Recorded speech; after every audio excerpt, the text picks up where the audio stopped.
Bapak Ibu Saudara-saudari yang dikasihi Tuhan, jumpa lagi dalam renungan harian kita bersama saya Suster Petronella Buruka Rokesisi. Hari ini hari Jumat tanggal 31 Mei 2024, Pesta Santa Maria mengunjungi Elizabeth. Bacaan Injil yang akan kita renungkan diambil dari Injil Lukas bab 1 ayat 39 sampai ayat 56. Beberapa hari kemudian, berangkatlah Maria dan bergegas menuju sebuah kota di pegunungan Yehuda. Lalu ia masuk ke rumah Zakaria dan memberi salam kepada Elizabeth. Ketika Elizabeth mendengar salam Maria, melonjaklah anak yang di dalam rahimnya, dan Elizabeth pun penuh dengan Roh Kudus. Lalu berseru dengan suara nyaring, "Diberkatilah engkau di antara semua perempuan, dan diberkatilah buah rahimmu. Siapakah aku ini sampai ibu Tuhanku datang mengunjungi aku?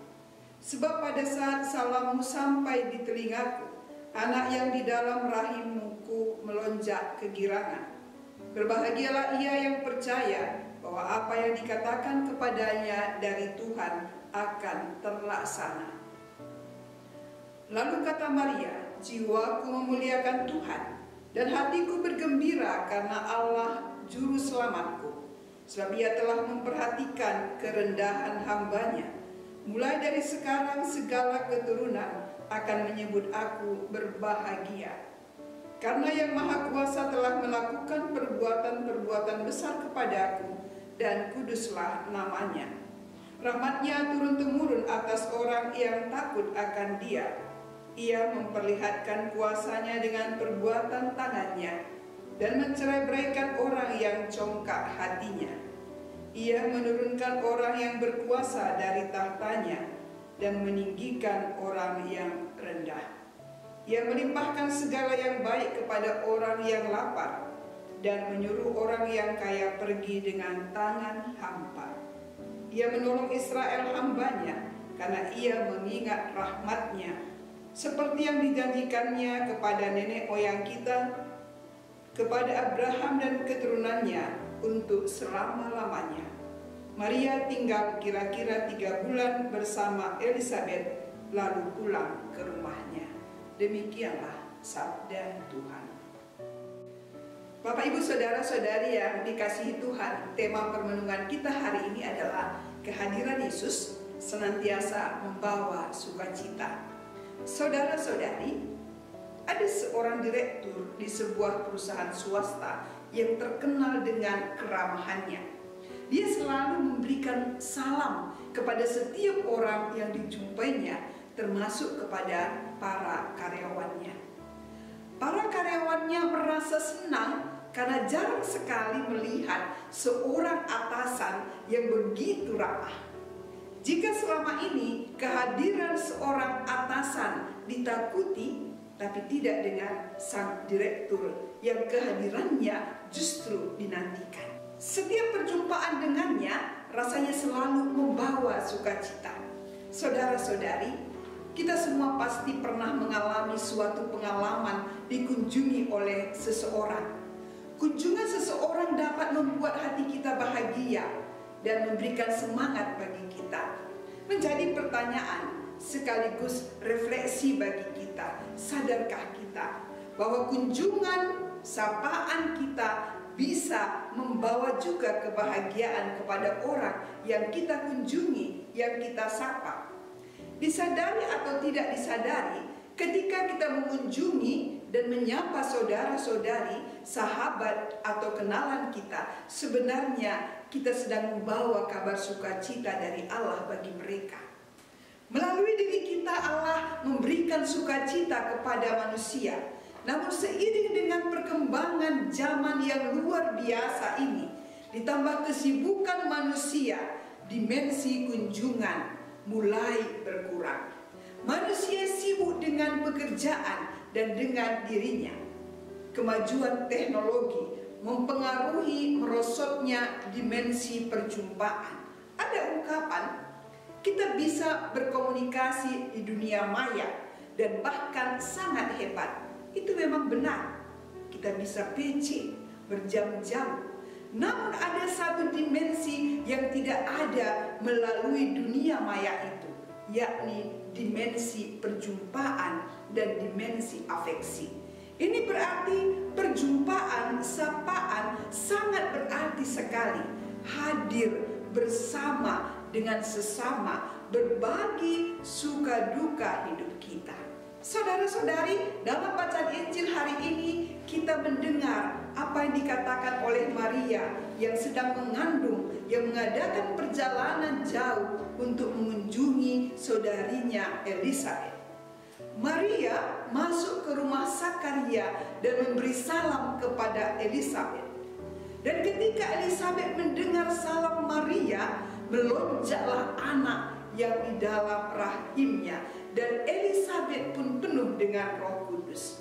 Salam yang biasa itu ternyata berdampak besar pada Elisabet dan bayi yang di dalam kandungannya. Si bayi sampai melonjak kegirangan karena Roh Kudus turun atasnya. Peristiwa itu dimengerti sebagai lambang bagaimana hubungan Yesus yang sedang dalam kandungan Maria dan Yohanes yang sedang dalam kandungan Elisabet. Dalam diri Elisabet dan Maria, Tuhan sedang mengerjakan karya besar. Hidup Maria dan Elisabet sama-sama tidak mudah. Yang satu harus menjelaskan asal-usul bayi yang dikandungnya. Yang lain dicibir sebagai perempuan mandul.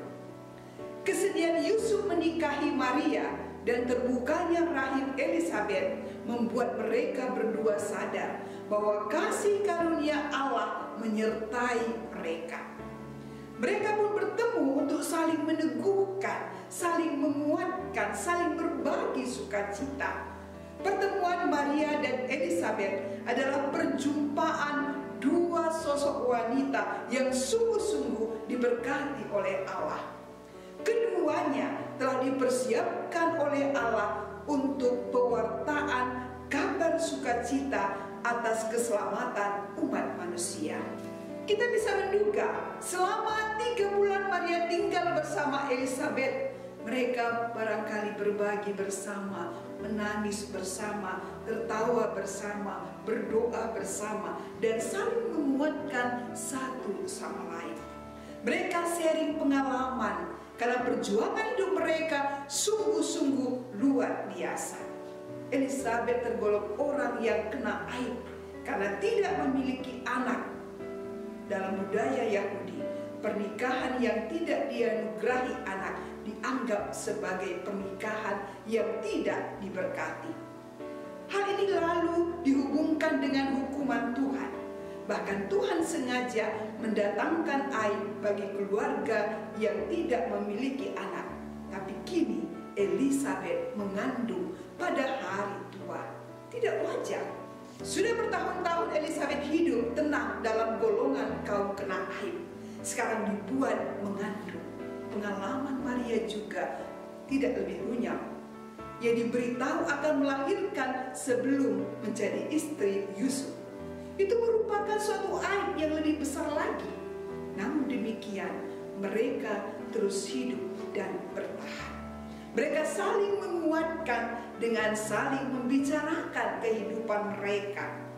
Dengan saling berbagi pengalaman dan penderitaan, masalah yang besar menjadi tidak lagi mengusik. Aib yang paling dalam yang menyangkut keberadaan Maria dan Elisabet sebagai perempuan kini bertukar menjadi berkat yang muncul dari kegembiraan dan kekuatan iman. Sebuah pernyataan iman, berbahagialah ia yang telah percaya, sebab apa yang dikatakan kepadanya dari Tuhan akan terlaksana. Kiranya ini menjadi permenungan bagi kita. Berbahagia yang telah percaya, sebab apa yang dikatakan oleh Tuhan kepadanya akan terlaksana.